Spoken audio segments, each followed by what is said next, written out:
nè. Không biết là con chơi gì đây. Con cá chơi nha. Ngáo luôn rồi. Nè, thấy không?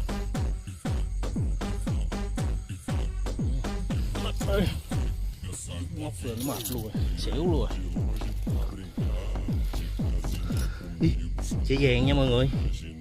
Ủa, được một em chơi vàng. Quá đã luôn. Chơi vàng nha.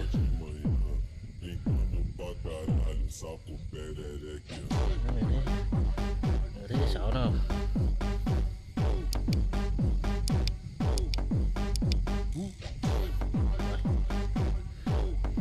Em chơi vàng nha anh em.